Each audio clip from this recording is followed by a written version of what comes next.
I got a call on Wednesday morning.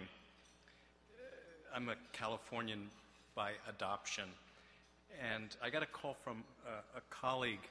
We had gone to Nevada together to canvass votes for Barack Obama.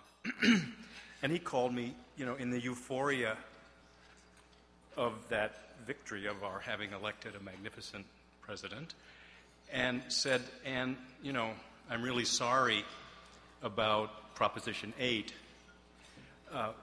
It's a bump in the road." And I thought to myself, I don't know if I said it or not, well, it feels more like a slap in the face than a bump in the road. And I have to tell you that this week has been a kind of a difficult one for me, in the sense that, well, there's a lot of emotion, of course, around revisiting the scene of the crime, the birth of this wonderful organization, but also just the feeling that I had, okay, there's this wonderful national party, and once again, I'm not quite invited. People like me are not quite invited. And so I've really had to struggle with that during this week. And I've come to a certain kind of resolution. And what really helped me, I think, was thinking about those days back in the 70s. I laugh, Gary. I won't talk to you for forever, but of course, where there's lawyers, there's always stories, and I laugh about that story. It was an assistant district attorney who's now gone to rest in peace, who called me honey on the telephone, and Mike Avery, who's here tonight, was my straight ally, and I was so scared to go to court against this guy the next day that Mike went with me, and later the DA, or the assistant DA, said, "Are you one of those guys too?"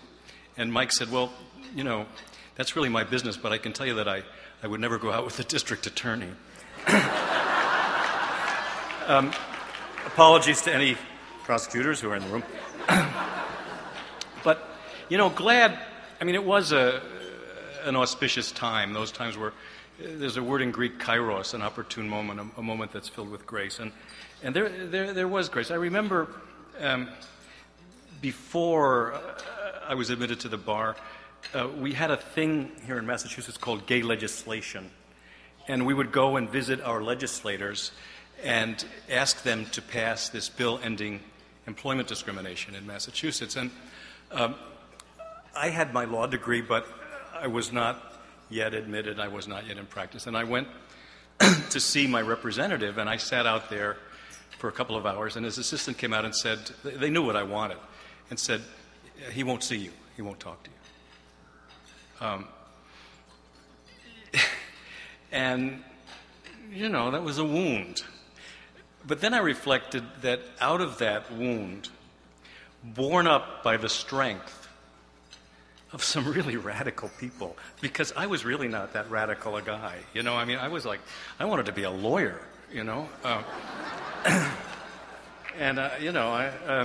but there were some people that that were not going to take this shit anymore, and I had some skills, and they came to me, and I could see that what they were doing was right. The idea of going to a demonstration, particularly a demonstration about sex in the library, that was not my idea of a day at the beach, But we did it, and so reflecting on how it is a process, and how victory does come from defeat.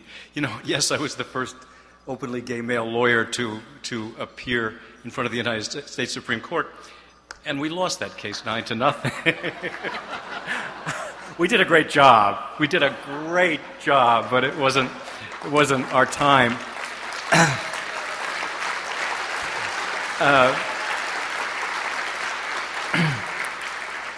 But it was the precursor for other things. And yes, the thing that happened in California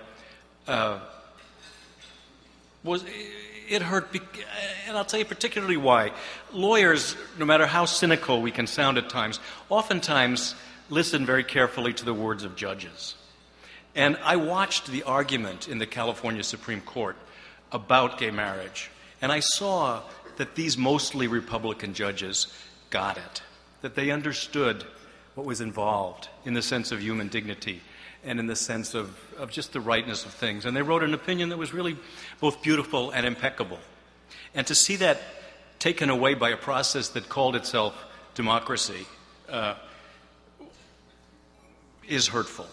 And it's hurtful to think that there are people who get off on messing with the dignity of other people.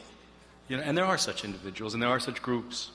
And you know, we've succeeded in creating some sanctuaries for ourselves, and that's wonderful.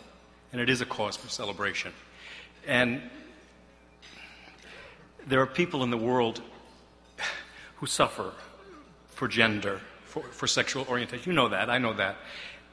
So the way that I resolve this conflict about the national party and the national difficulty is to say, I have to redouble. You know, I have to do something. I have to find some concrete way for myself to use the skills that I have to continue this struggle, which is much larger than the struggle around sexual orientation or gender identification or any of that stuff. It is, this is one clue, I think, in the struggle for human liberation. And, in a way, things are stirring in this nation, I'm sure, I hope. And the winds of change are blowing.